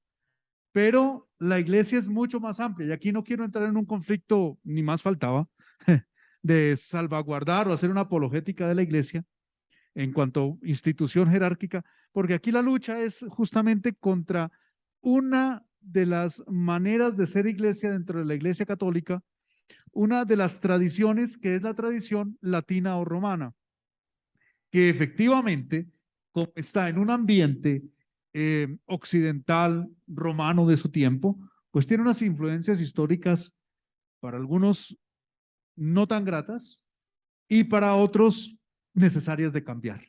Precisamente esa es una de las intenciones del Papa Francisco, mostrar algo más allá. Y por esa razón también el Papa Francisco ha ido a otros lugares como Siria y otros lugares a celebrar incluso en sus propias tradiciones. Entonces, por favor, es muy importante que perdamos un poco, y más aún en un contexto de facultad de teología, es muy importante que cambiemos ese chip de nuestra cabeza, porque lo que tenemos, pues, hombre, no lo podemos cambiar tampoco porque fue lo que nos llegó, pero sí que le contemos a las demás personas, por favor, en nuestras catequesis, en nuestros procesos evangelizadores, que la iglesia es católica, no es romana. Eso hace mucho tiempo, pues, se debe quitar de la mente de las personas. Bueno, segundo, la segunda pregunta tiene que ver con cómo restaurar la iglesia, qué hacer para hacer una iglesia de los pobres, una iglesia en salida. Miren, la respuesta puede ser tan antigua como actual. A lo mejor para muchos será sumamente sencilla, pero creo que el Papa Francisco justamente en la Evangelii Gaudium da la pauta de lo que quiere hacer. Y la iglesia en salida no es otra que, como sucedió con Francisco de Asís, como sucedió con otros, se convence de que el Evangelio es el principio de horizonte de futuro. Que el asumir el Evangelio en serio, con todo lo que eso implica, es lo que nos permite a nosotros comprender que debemos salir a los demás, ¿no? Eso fue lo que hicieron los 72 y muchos otros. Eso es lo que hace Jesús al final. Vayan y lleven la buena nueva a otros lugares.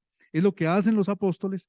Pero además es lo que nos ayuda a comprender que la pobreza, y este es otro punto, otro tema dentro de la pregunta, que la pobreza y los pobres no es un tema ni de moda ni pasado de moda, por favor. El tema de la pobreza es una realidad que está encarnada en muchos lugares. Y a eso no hay que huirle, ni hay que decir que es que eso es teología de la liberación o que eso es teología latinoamericana, que eso es una ideología. A propósito de incluso todo lo que tiene que ver con el tema del presidente Petro, ¿no? Que ya lo politizamos un poco el tema. Miren, en Latinoamérica y el Caribe existen realidades frente a las cuales nosotros no podemos ser ciegos. O sea, si hicieran una encuesta real de el ingreso per cápita de una persona y de una familia en Latinoamérica y el Caribe, yo les aseguro que nos sorprenderíamos en la minoría que recibe una cantidad de dinero y normalmente tiene que ver con multinacionales y los más pobres, pero no hablemos solamente de eso a nivel material, porque casi siempre nos quedamos en el discurso material. Hablemos también de todo el tema educativo, del desconocimiento de nuestras culturas, y si vamos un poco más adelante, entremos al tema de todo el daño que están haciendo las redes sociales manipuladas y mal utilizadas. Encontramos en veredas recónditas jóvenes con un smartphone intentando saber algo del mundo, pero lo que saben del mundo es esa viralización de mentiras, ¿no? Las fake news. Entonces entramos también en un estilo de pobreza, que es una pobreza mental, de conocimientos, precisamente porque, hombre, así se controla más las conciencias y se manipula más a las personas. Luego, tomarse en serio el Evangelio implica tomar en serio al ser humano.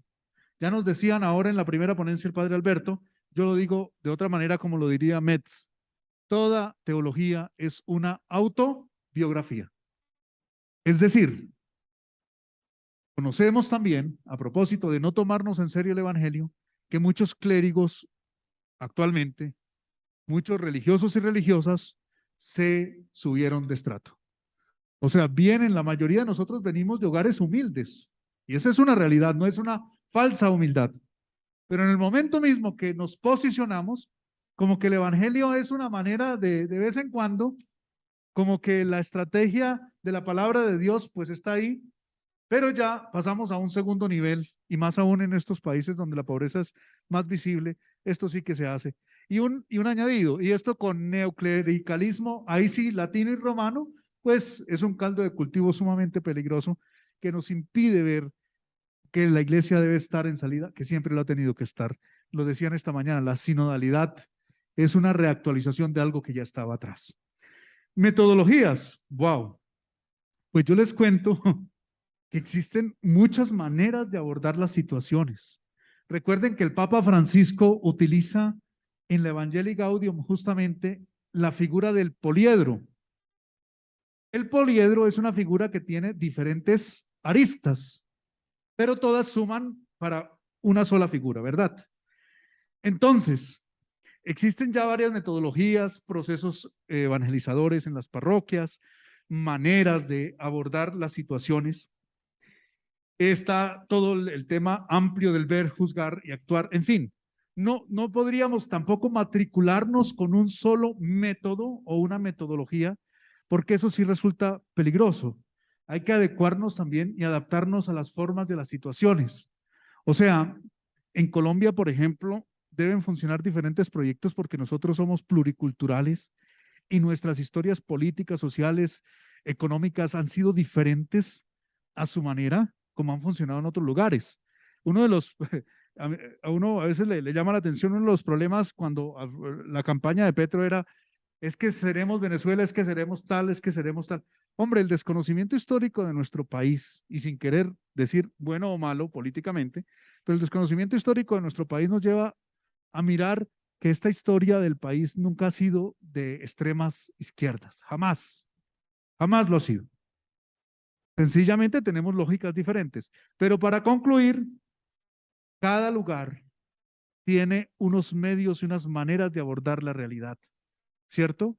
Y tenemos que ser, así como buenos intérpretes, lo decía al inicio de la ponencia, ser buenos intérpretes, abrir los ojos y los oídos a qué necesidades exactamente están sucediendo allí en ese lugar para asimismo dar un abordaje pertinente. De lo contrario, matricularíamos siempre a una metodología o a un método la realidad. Gracias, padre. Muy bien, esta es la pregunta para los tres. De manera complementaria, lograron presentar una visión esperanzadora que brota del magisterio del Papa Francisco. ¿En qué sentido y cuáles son las condiciones de posibilidad de una perennidad de este llamado de Francisco sobre esta nueva manera de acompañar los procesos hacia el reinado de Dios en la historia? La pregunta concreta: ¿cómo la reflexión teológica en América Latina va a ayudar a mantener este fuego después de Francisco? Padre Guillermo. Bueno, yo creo que sobre este asunto de los pobres, me parece que es un tema que hay que entenderlo desde varias perspectivas. Una de ellas es la teología bíblica. Simplemente hablar de pobres, fíjense que hay pobres sociológicos, y yo he convivido en barrios marginados y a veces son muy amargados y pesimistas y bueno, viven unas estructuras de violencia muy fuertes. Está uno acostado en uno de esos sitios y al lado hay un tiroteo. Bueno, hay una cantidad de cosas negativas, entonces hay que diferenciar que el punto del pobre desde la Biblia es el que confía plenamente en Dios, el que pone su esperanza en Dios. Pobres bíblicos como María, poner toda su confianza en el Señor. Y es el pobre, como dicen los salmos, nunca he visto a un pobre abandonado, dice el salmo. O sea, el pobre es el que tiene una relación de intimidad con el Señor y lo lleva a los otros, lo lleva a la esperanza. El hecho de que Jesucristo pronuncie las bienaventuranzas con todos los descartados de las sinagogas, con todos los excluidos, con todo el sacerdocio que se volvió tan ritual y que excluía, porque en el fondo en la Biblia encontramos que, el templo se convirtió en una máquina de exclusión, ¿cierto? Y que Jesucristo llega y acoge a todos estos excluidos y les dice: ustedes son benditos, ustedes son favorecidos, porque uno mismo lo ha notado en la pastoral. Uno siente que el pobre le llega al corazón, lo hace parte de su familia, como acabamos de citar con el Papa Francisco. Los pobres forman parte afectiva de nuestro corazón. Entonces, el punto de la pobreza no es un asunto meramente ni sociológico, aunque también, ni económico. A veces hay mucha pobreza existencial y hay gente que humanamente es una enana a nivel moral, a nivel ético, a nivel, o sea que no se está bendiciendo la pobreza. Entonces hay que protestar contra la pobreza. Yo sí creo que hay que rebelarse contra unas estructuras y es lo que yo creo que es la buena política, que hay como un respiro ahora porque hay una participación, una pluralidad, porque esto también tiene implicaciones políticas. El Evangelio también tiene una dimensión política de empoderar a los que no tienen poder, que son los pobres, ¿cierto? Entonces, en ese sentido, me parece a mí que la pregunta, ¿cuál es la perennidad? La perennidad es la que nos da el Evangelio. El Señor Jesús fue el que nos miró desde abajo Y al mirarnos desde abajo, nos llama a crecer en humanidad, porque hay una solidaridad del que necesita y que busca al otro para compartir. Yo sí creo que hay un evangelio vivido, y ese evangelio vivido, como decíamos antes, es el evangelio de siempre, es el evangelio de la solidaridad, de la escuela de humanidad, como llama el Papa. Entonces no se puede confundir la pobreza con lo económico y con los... No, yo sí creo que convivir con los pobres, lo dicen los obispos de Puebla, los pobres no se evangelizan. Lo que pasa es que nosotros nos hemos distanciado y nos hemos hecho consumistas y nos hemos, ¿qué te digo?, entrado en una sociedad de chécheres y de cosas. Y hay que volver a la humanidad, a la familia, a la cercanía, al diálogo, al compartir. Afortunadamente, y con esto concluyo, todos los campesinos nuestros no se han corrompido a pesar de tanta violencia. Rescatan la solidaridad, la cercanía. Bien, eso sería lo que yo diría por la perennidad del llamado del Papa Francisco, y él mismo lo está viviendo en su vida. A mí me llamó la atención cuando conviví con argentinos que ellos todos los fines de semana siempre se iban para los barrios populares de Roma a trabajar, siempre. Yo también estuve con las madres de Teresa de Calcuta, porque yo decía, bueno, yo estoy haciendo filosofía y eso es como muy abstracto. Yo tengo que tener algo concreto, y me fui a repartir alimentos allá con las madres de Teresa de Calcuta, en la cercanía, porque yo sí creo que uno aprende muchas cosas. Se llena por lo menos de esperanza y de cercanía de Dios. Gracias, padre. Doctora Marcela, su respuesta. Sí, yo creo que la perennidad del mensaje, como dice el padre Guillermo, es la misma de Jesucristo, ¿no es cierto? Y lo que él hoy, digamos, lo que el Papa hoy vive, es profético para este momento, y en ese sentido es que vivimos digamos, el presente y la eternidad. Y que es precisamente un llamado fuerte a la conversión en medio de un mundo en crisis, donde hay ricos cada vez más ricos, diría Pablo VI, pobres cada vez más pobres. Esto que de lo que hablaba Pablo VI se ha extremado en el mundo y más en América Latina. Y creo que, bueno, que este Papa, con su mensaje de encuentro, con su mensaje de que ningún ser humano es descartable, nos está ofreciendo una palabra profética y nos está ofreciendo la posibilidad de una conversión personal y pastoral, porque la iglesia, la verdad, que está viviendo momentos de crisis muy fuertes, de cuestionamientos muy importantes, y yo creo que eh, lo que más convence al mundo, también como decía Pablo VI, es nuestra misma vida, lo que nosotros hacemos y cómo nosotros vivimos. Eso es lo que nos va a hacer convincentes y coherentes. Y esto abarca también la teología, una teología que realmente sea incidente en nuestra sociedad. Entonces yo creo que esa formación que nosotros impartimos desde nuestras facultades de teología, como dijo el Papa con los 100 años de nuestra facultad, es una teología vivida, una teología que se hace carne en nosotros, que procuramos hacer lo que decimos. Entonces, bueno, creo que la teología, los teólogos, nos da oportunidades diarias de convertirnos, porque puede ser que de tanto leer padres y la Biblia y etcétera, en algún momento nos convirtamos, ¿no? Y eso creo que es realmente lo que necesita esta hora del mundo y de la iglesia. Eso me parece que el Papa nos trae una palabra profética en este sentido, que sirve para esta hora y para todas las horas. Ok, muchas gracias, doctora Marcela. Brairman. Bien, yo estoy realmente de acuerdo con lo que ha dicho tanto el padre Guillermo como Marcela. Me uno a ese comentario.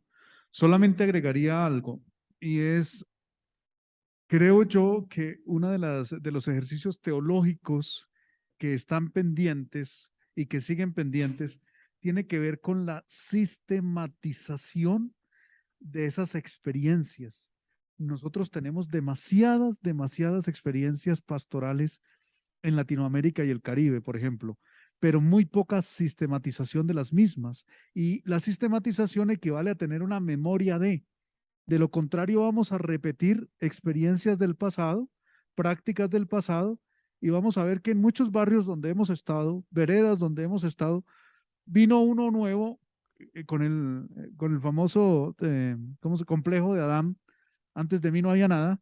Llega ese nuevo, llega ese párroco nuevo, piensa que lo está haciendo todo de nuevo, pero resulta que no, que eso ya tenía un proceso, o sencillamente desbarata todo lo que encuentra, ¿no?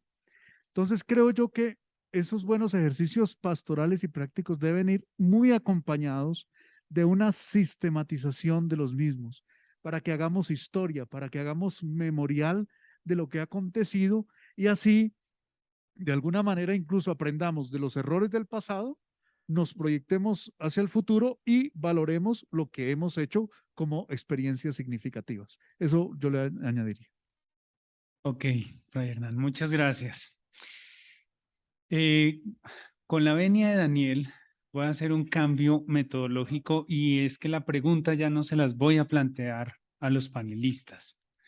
La última pregunta se las voy a dejar a todos para que se vayan a disfrutar el almuerzo con una pregunta para todos y que este panel no solamente sea haber venido a escuchar y llevarnos algunas consideraciones, sino también salir interpelados. Dice, y creo que ya se fue el que la planteó, el informe final de la Comisión de la Verdad expresa el angustiante llamado de las víctimas del conflicto. ¿Cómo hacer una hermenéutica de la vida en un contexto de no vida, como el colombiano, en el que los cristianos no pudimos responder la pregunta por ¿dónde está tu hermano? Duro para el almuerzo. Bueno, termino agradeciendo a Daniel y a su panel de invitados. Muchas gracias por la profundidad, el trabajo y lo que nos aportaron para nuestra reflexión. Les recuerdo que a las 2 de la tarde el auditorio estará dividido en 3 secciones. La mesa 1, teología e interdisciplinariedad. La mesa 2, teología de la realidad sociopolítica. Y la mesa 3, teología y religión. Como ustedes se inscribieron en cada una de las mesas, los invitamos a las 2 de la tarde a llegar a cada una de las 3 secciones del auditorio. Buen provecho, feliz almuerzo. Gracias por su participación.